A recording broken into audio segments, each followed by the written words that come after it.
اللہ تعالیٰ ان کو ہدایت دے. لیکن جیسے میں نے کہا کہ اوسطاً تقریباً عام انسان کے استعمال کی چیزیں جو ہیں اس کے اندر تقریباً 35% کا اضافہ آپ دیکھ چکے ہیں. بجلی کی قیمت جس طریقے سے بڑھی ہے وہ آپ دیکھ چکے ہیں, تقریباً دگنے ہو گئے ہیں بجلی کے ریٹس. گیس کی قیمت جس طریقے سے بڑھائی گئی ہے. آمدنی کے ساتھ کیا ہوا ہے؟ آمدنی اسی پاکستان بیورو اسٹیٹسٹکس کی اعداد و شمار کے مطابق آپ کا ایک پینٹر ہے, ایک دہاڑی دار مزدور ہے, ان لوگوں کی آمدنی میں پچھلے ایک سال کے اندر کتنا اضافہ ہوا ہے؟ 9 سے 11% 12% کے درمیان, یعنی 10-11% کا اضافہ ہوا ہے اس کی آمدنی میں. اخراجات میں 35% سے زیادہ اضافہ, آمدنی میں 10-11% اضافہ. یعنی اگر ہم ایک شخص یہ مثال کے طور پر لیں کہ پچھلے سال دسمبر میں اس کی آمدنی 30,000 روپے تھی اور اس کے اخراجات بھی 30,000 روپے تھے, وہ ایک مشکل سے سفید پوشی کی زندگی گزار رہا تھا اور وہ اپنا جو اس کی بجٹ ہے گھریلو اس کو پورا کرتا تھا, تو اس کے اخراجات میں پچھلے ایک سال کے اندر 10,000 سے 11,000 روپے کا اضافہ ہوا ہے اور اس کی آمدنی میں 3,000 سے 3,200 300 روپے کا اضافہ ہوا ہے. یعنی اس کی آمدنی اور اس کے اخراجات کے اندر 7 سے 8,000 روپے کا فرق آ گیا ہے. اب یہ مجھے شہباز شریف بتائیں کہ یہ فرق وہ کہاں سے پورا کرے گا؟ شہباز شریف صاحب, آپ نے تو وعدہ کیا تھا کہ میں اپنے کپڑے بیچ کر عوام کے اوپر بوجھ کم کروں گا.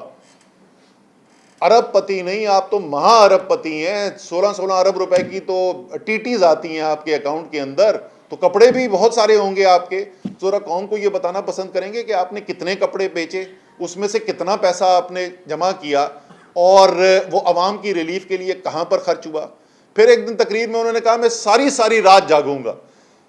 میاں صاحب, اگر آپ کی ساری رات جاگنے کا یہ انجام جو ہے عوام کو دیکھنا پڑ رہا ہے, تو میرے خیال میں تمام پاکستان کی عوام کی طرف سے اپیل کرتا ہوں کہ خدا کا واسطہ رات کو سو جایا کریں.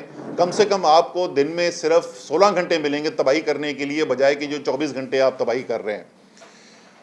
اس کے بات یہاں پر بھی بدقسمتی سے ختم نہیں ہوتی ہے. آگے حالات کس طرف جا رہے ہیں, یہ میں نے بھی آپ کو آمدنی کا ذکر کیا. یہ ان خوش قسمت لوگوں کے لیے ہے, ان دہاڑی دار مزدوروں کے لیے ہے, ان ملوں میں کام کرنے والوں کے لیے ہے جن کے پاس ابھی تک روزگار ہے. جس طریقے سے فیصلے کیے گئے ہیں اور معیشت کے پہیے کو جام کیا گیا ہے, باقاعدہ بریکیں لگا کر جام کر دیا گیا ہے. کسی ارب پتی بزنس مین سے, کسی بڑے کاروباری سے جا کے آپ بات کریں اور ان سے پوچھیں کہ اس وقت معیشت کی کیا صورتحال ہے, کاروبار کی کیا صورتحال ہے. کسی دکاندار سے بات کر لیں, کسی مزدور سے بات کر لیں, آپ کو ہر جگہ سے ایک ہی بات سننے کو ملے گی. معیشت جو ہے اس کو بالکل بریکیں لگا کر اس وقت جام کر دیا گیا ہے. فیکٹریاں بند ہو رہی ہیں. صرف ٹیکسٹائل انڈسٹری والوں نے جو اپنا تخمینہ دیا ہے, 15 لاکھ مزدور ٹیکسٹائل کے بے روزگار ہو گئے. روزگار شہری علاقوں میں, دیہاتوں کے اندر روزگار سب سے زیادہ اس کی جو تعلق ہوتا ہے وہ زراعت سے ہوتا ہے. زراعت کے جتنے برے حالات ہیں, کسان سے پوچھیں اس وقت کس طریقے سے, جو میں نے آپ کو بتایا 65% اس کی ڈیزل کی قیمت اوپر چلی گئی ہے, اس کی ان پٹ جو ہیں وہ کس طریقے سے اوپر چلی گئی ہیں, اور اس کی آمدنی میں ساتھ اضافہ نہیں ہو رہا. فصلیں خراب ہو گئی ہیں, وہ ایک اور بدحالی کا شکار ہے. لیکن شہر کے اندر کہاں سے آتی ہے روزگار؟ سب سے بڑا شہر میں روزگار کا ذریعہ ہوتا ہے کنسٹرکشن انڈسٹری. کنسٹرکشن انڈسٹری کے کوئی براہ راست اعداد و شمار جو ہیں وہ فوری طور پر نہیں آتے ہیں. عمومی طور پر سیمنٹ کی سیل جو ہے اس کو دیکھا جاتا ہے کہ اس سے پتہ چل جاتا ہے. آپ کو ظاہر ہے سیمنٹ کو گھر میں رکھنے کے لیے تو لیتا نہیں ہے, سیمنٹ لے رہا ہے تو اس کا مطلب کوئی کنسٹرکشن ہو رہی ہوگی. اگر سیمنٹ زیادہ بک رہا ہے اس کا مطلب کنسٹرکشن زیادہ ہو رہی ہے, سیمنٹ کم بک رہا ہے تو اس کا مطلب کنسٹرکشن کم ہو رہی ہے. سیمنٹ کی سیل جو ہے وہ اس سال کے پہلے 4 ماہ کے اندر 18% کم ہوئی ہیں بنسبت پچھلے سال کے, یعنی تقریباً 5واں حصہ کم ہو گئی ہے کنسٹرکشن. یہ 5واں حصہ یاد رکھیں, کنسٹرکشن کے اندر بہت بڑی تعداد کے اندر تقریباً تمام لوگ جو کام کر رہے ہیں وہ کوئی لمبی ملازمت کے اوپر نہیں ہے. اس دن کی دہاڑی کا کام ملتا ہے تو اس کو اجرت ملتی ہے, اس دن اگر دہاڑی نہیں لگتی ہے تو وہ خالی ہاتھ گھر جاتا ہے. سوچیں کس بڑی تعداد کے اندر دہاڑی دار اس وقت بے روزگار ہو رہا ہوگا. اسی طریقے سے صنعت ہے، صنعت میں سب سے بڑا شعبہ جو ہے وہ ٹیکسٹائل ہے. ٹیکسٹائل کی کہانی میں آپ کو بتا چکا ہوں کہ خود ٹیکسٹائل انڈسٹری کا اپنا تخمینہ یہ ہے کہ 18% جو ہے 15 لاکھ روزگار جو ہے وہ زائل ہو چکا ہے، یعنی 15 لاکھ لوگ بے روزگار ہو چکے ہیں. آٹو بہت بڑا سیکٹر بن گیا پاکستان میں، اس کا اسمبلی کا سیکٹر جو ہے لاکھوں لوگ اس کے اندر مزدور کام کرتے ہیں. 31% سیل کم ہوئی ہوئی، اور آج کل آپ دیکھتے ہوں گے اخباروں کے اندر ہر چند دن کے بعد کسی کمپنی کی اناؤنسمنٹ آتی ہے کہ جی انہوں نے اپنی پروڈکشن جو ہے وہ بند کر دی ہے. یعنی پاکستان کی تاریخ کی سب سے زیادہ مہنگائی، اور اس مہنگائی کے اوپر ایک خطرناک بے روزگاری کی لہر. یہ وہ وجوہ ہے کیونکہ تحریک انصاف بند کمروں کی سیاست میں یقین نہیں رکھتی، کسی رجیم چینج آپریشن کی سازش کا حصہ نہیں ہے، عوام کے ووٹ کے اوپر اپنی سیاست کرتی ہے. اللہ تعالیٰ پر یقین ہے، مدد اللہ سے مانگتے ہیں، لیکن انحصار زمین پر صرف عوام کے ووٹ پہ ہے. اس لیے یہ لازم ہے تحریک انصاف کے لیے کہ عوام کے اس مشکل وقت میں عوام کی آواز بنے، عوام کے ساتھ کھڑے ہوں. تمام تنظیموں کو ہدایات جاری کر دی گئی ہیں، میں نے سب سے شیڈیول منگوا لیے تھے. تمام پاکستان کے اندر یہ ریلیز شروع ہو جائیں گی. سندھ کے اندر تھوڑا سا ایک مختلف طریقہ یہ کر رہے ہیں کہ ہم نے ایک ممبرشپ کیمپین یہاں پہ لانچ کی ہوئی ہے. اس کے علاوہ حیدرآباد، کراچی کے اندر مقامی حکومت کا الیکشن بھی ہونے والا ہے. اگر یہ پھر نہ بھاگ گئے یہ بزدل لوگ، پہلے 3 دفعہ بھاگ چکے ہیں، جس طرح آپ نے تماشا دیکھا کل اسلام آباد میں کس طریقے سے یہ بھاگے ہیں، توہین عدالت کر کے بھاگ گئے ہیں. تو یہاں پر ممبرشپ کیمپینز لگے ہوئے، ممبرشپ کیمپس لگے ہوئے. انہی ممبرشپ کیمپس کے اندر ہم جو ہے یہ جو احتجاجی مظاہرے جو ہیں اسی کے ساتھ مل کر یہاں پر بھی کریں گے. 1 تاریخ آج سے یہ شروع ہو جائیں گے پاکستان میں، اور تمام تفصیل جو ہے اس کی تنظیمیں جو ہے ہماری مکمل کر چکی ہیں.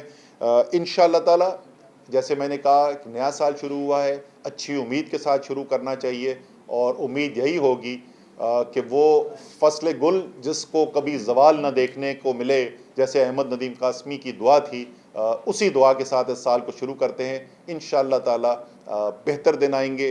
یہ امپورٹڈ رجیم سے چینج کی سازش کی پیداوار حکومت جو ہے یہ جلد ختم ہوگی، اور پاکستانی قوم جو ہے 22 کروڑ عوام فیصلہ کریں گے کہ کس نے پاکستان کی ذمہ داری اپنے ہاتھوں میں لینی ہے. بہت شکریہ. خدا کرے کہ میری عرض پاک خدا کرے کہ میرے عرض پاک پہ گزرے وہ فصل گل جسے اندیشہ ہے زوال. مہنگائی کا آپ نے ذکر کیا، رجیم چینج آپریشن کا ذکر کیا. گزشتہ آپ کے جو دور تھا اس میں ایک فیض آپریشن اور ایک باجوہ آپریشن بھی تھا. وہ ڈاکٹرائن تھی، خان صاحب کبھی ان کی تعریف کرتے تھے، اب ان کی جو ہے وہ مخالفت بھی کر رہے ہیں، بڑی بتا رہے ہیں. تو اس وقت کیا وجہ تھی کہ وہ باجوہ ڈاکٹرائن بہت اچھی تھی اور فیض آپریشن اچھا تھا؟ اچھا، یہ بڑی بار بار مجھ سے یہ سوال کیا جاتا ہے. بھیا اس سے تو صرف یہ ثابت ہوتا ہے کہ عمران خان اچھے کو اچھا بولتے ہیں، برے کو برا بولتے ہیں. وہ اس بنیاد پر فیصلے نہیں کرتے ہیں کہ ساڈا بندہ کون ہے اور کون ہماری ٹیم کے لیے کھیل رہا ہے. جو آپ اقدام کریں گے جو ملک کے لیے بہتری ہوگا تو آپ اس کی تعریف کریں گے. اگر لوکس سے مقابلہ کرنے کے لیے، کووڈ سے مقابلہ کرنے کے لیے اور ایسے کاموں میں جنرل باجوہ معاونت کریں گے، پاکستان کی قوم کی بہتری ہوگی، اس میں اس کی تعریف کی جائے گی. اگر وہ ایسا فیصلہ کریں گے جو پاکستان کی بہتری میں نہیں ہوگا تو اس پہ تنقید کی جائے گی. اس میں اتنی پریشانی کی کیا بات ہے؟ ایک نیریٹو یہ بھی بن رہا ہے کہ کراچی شہر میں متحدہ قومی موومنٹ کو ایک کیا جا رہا ہے، اور وہ بالخصوص یہ بیانیہ بن رہا ہے کہ پی ٹی آئی کا جو 14 سیٹیں وہ کلیم کرتے ہیں کہ ہماری چھینی گئی ہیں، اس کے رد عمل اور چیز کو جو ہے وہ کر رہے ہیں. اس پہ کیا کہیں گے سر؟ اچھا جی، پہلی بات تو وہ جو چھینی گئی ہیں نا، یہ ہمیں بڑے ہمارے دوست کہتے تھے. مجھے ابھی تک یاد ہے میری آخری پریس کانفرنس میں سے ایک تھی اسلام آباد میں رجیم چینج کامیاب ہونے سے پہلے، اور اس میں نے کہا تھا کہ کر لیا ہے متحدہ نے اپنا فیصلہ، اب ہم نکلیں گے کراچی کی سڑکوں پر اور ہم دیکھیں گے کہ کس کا بیانیہ کراچی یقین کرتا ہے اور کس کا نہیں کرتا، اور کس کی سیٹیں چھینی گئی تھیں اور کس کی سیٹیں نہیں چھینی گئی تھیں. بھیا ابھی تو کوئی بہت پرانی بات نہیں ہوئی ہے. 2 مہینے پہلے الیکشن ہوئے ہیں. پہلے محمود مولوی صاحب میرے ساتھ بیٹھے ہوئے، ان کا الیکشن ہوا ہے، پھر عمران خان کا یہاں پہ الیکشن ہوا ہے. ذرا یاد کرانا کو مجھے پسند کرے گا کہ اس میں متحدہ کو ووٹ کتنا ملا تھا. اور جہاں تک تینوں کے مل جانے والی بات ہے، یہ تو بڑی اچھی بات ہے. الگ الگ 3 تیتروں کا شکار جو ہے اس میں محنت زیادہ ہوتی ہے، مل کے ہوں گے تو شکار زیادہ آسان ہو جاتا ہے. دیکھیں ان کا ووٹ بینک نہیں ہے. ہمارے ان میں سے کم سے کم کچھ لوگ جو ہیں ہمارے پرانے اتحادی رہ چکے ہیں، ذاتی طور پہ ہمارے ان کے ساتھ اچھے تعلقات بھی رہے ہیں، ان کو پتہ ہے کہ جس طریقے سے ہم نے کراچی کا مقدمہ لڑا ہے، اور یہ اچھی بات ہے، آپ کو یاد ہوگا خالد مقبول صدیقی نے اسی وقت یہ بات کی تھی جس وقت یہ رجیم چینج ہو رہا تھا کہ ہاں ہم نے معاہدے جو ہیں بہت ساری حکومتوں کے ساتھ کیے ہیں، آج تک جتنا عمل درآمد کراچی کے معاہدے کے اوپر تحریک انصاف کی حکومت نے کیا کسی اور نے نہیں کیا. یہ ان کی اچھی بات ہے کہ انہوں نے پبلکلی ایکنالج کیا تھا. تو ہم نے مل کر کراچی کی بہتری کے لیے بھی کام کیا ہے، لیکن کراچی میں ووٹ بھائی میرے اس وقت عمران خان کا ہے. اب 3 کو جوڑ لیں یا 13 کو جوڑ لیں، ووٹ عمران خان کا ہے. اسد عمر صاحب، 2 روز پہلے ٹی وی چینل کے اوپر اون چودھری صاحب نے کچھ انکشافات کیے، کیا کہیں گے اس کے حوالے سے؟ انکشاف کیے یا دعوے کیے؟ انکشاف تو مجھے کوئی نہیں نظر آیا، دعوے بہت سارے نظر آئے جناب. اچھا، عاصم منیر صاحب کے آنے کے بعد کیا پی ٹی آئی کے اسٹیبلشمنٹ سے کوئی رابطے ہوئے بیک ڈور چینل، اور ان کے آنے کے بعد کیا کوئی آپ کو تبدیلی نظر آ رہی ہے؟ جو کہتے تھے کالز آ رہی ہیں، لوگوں کو توڑا جا رہا ہے، ڈرایا جا رہا ہے، گرفتاریاں ہو رہی ہیں، کسی قسم کے تعلقات میں بھی بہتری کے آثار ہیں یا نہیں؟ کیا کوئی بیک چینل ہے، کوئی مذاکرات ہو رہے نہیں ہو رہے؟ جو کوشش کی تھی وہ صدر پاکستان نے کی تھی، اور وہ صرف تحریک انصاف کے ساتھ نہیں، صدر پاکستان کا ایک آئینی ذمہ داری ہے. اور میں کہوں گا کہ بہت عرصے کے بعد پاکستان میں کوئی ایسا آئینی صدر آیا ہے جس نے واقعی اپنے آئین کی ذمہ داریاں پوری کی ہیں. میرے خیال میں عارف علوی کو جتنا بھی سراہا جائے وہ کم ہوگا. انہوں نے پوری کوشش کی ہے، حکومت کے ساتھ بھی بات کی ہے، تحریک انصاف کے ساتھ بھی بات کی ہے، اسٹیبلشمنٹ کے ساتھ بھی بات کی ہے. کوئی خاطر خواہ کامیابی ابھی تک حاصل نہیں ہوئی، لیکن ان کی آئینی ذمہ داری ہے، مجھے یقین ہے کہ اس کو پورا کرنے کی کوشش کریں گے. جہاں تک کیا ہمیں اس کے بعد تبدیلی نظر آ رہی ہے، دیکھیں ابھی شروع کے دن ہیں، ابتدائی دن ہیں، ابھی جو ہے وہ واضح طور پر یہ نہیں کہا جا سکتا کہ پالیسی بدل گئی ہے یا نہیں بدلی ہے. آپ کو پتہ ہے کہ پاکستان کی سیاست کا ایک پس منظر ہے. اس سے پہلے بھی جو سوال کیا گیا تھا، یہ بہت ساری چیزیں کیمرہ پہ نہیں کہتے صحافی، لیکن ہمیں بھی پتہ ہے کہ انہوں نے سوال کیوں پوچھا تھا. کیونکہ تاثر یہ ہے اس وقت جو کراچی کی سڑکوں پر تاثر ہے، وہ یہ نہیں ہے کہ متحدہ والے جو ہیں انہوں نے خود یہ فیصلہ کیا کہ چلیں ہم آپس میں ساتھ مل کر بیٹھ جاتے ہیں اور پرانی رنجشیں بھلا دیتے ہیں. تاثر یہ ہے کہ بٹھایا جا رہا ہے. ٹھیک ہے جی. تو اس لیے میں یہ کہوں گا کہ ابھی یہ قبل از وقت ہوگا کہنا کہ اس کے اوپر حتمی طور پر ہم کہہ سکتے ہیں کہ پالیسی بدلی یا نہ بدلی. Thank you. آخری سوال کہ چونکہ الیکشن کا شیڈیول آپ لوگ دیتے رہے اور حکومت کہتی رہی، موجودہ حکومت کے الیکشن اپنے وقت پر ہوں گے. عمران خان صاحب نے 2-3 ڈیڈ لائنس دی، شیخ رشید نے دی، آپ نے شاید کہیں بات کی تھی. اب بتائیں کہ ملک میں الیکشنز کب ہو رہے ہیں، عام الیکشن؟ دیکھیں ہمارا کام یہ ہے کہ جب ملک کے اندر تباہی آ رہی ہو تو سب سے پہلے تو کھڑے ہو کے علل اعلان یہ کہیں کہ یہ تباہی آ رہی ہے اور مقابلہ کریں، اور جو بھی اس مقابلہ کرنے کے لیے خطرہ مولنے کی ضرورت ہو وہ کریں. اور وہ الحمدللہ ہم نے کر کے دکھایا. ہمارے اوپر FIRیں کٹیں، دہشت گردی کے کوڈز کے ہم نے چکر لگائے، ہمارے پر FIA کی انویسٹیگیشن ہوئی، آرٹیکل 6 کے مقدمے بنانے کا مرحلہ شروع کیا گیا، حتیٰ کہ عمران خان کے اوپر گولی چلا دی گئی. اور ہم اپنے بیانیے سے نہیں ہٹے. جو پاکستان کے لیے خطرناک تھا، جو پاکستان کی تباہی جس سے آ رہی تھی، اس کے خلاف ہم آواز بلند کرتے رہے اور مقابلہ کرتے رہے. اور جتنی ہماری ہمت ہے، جتنی اللہ تعالیٰ نے ہمیں استطاعت دی ہے، وہ بھرپور طریقے سے ہم مقابلہ کرتے رہے ہیں اور کرتے رہیں گے. ہدف کبھی فوری طور پر حاصل ہوتے ہیں، کبھی فوری طور پر حاصل نہیں ہوتے ہیں. تو ہماری جد و جہد نہیں کم ہوگی.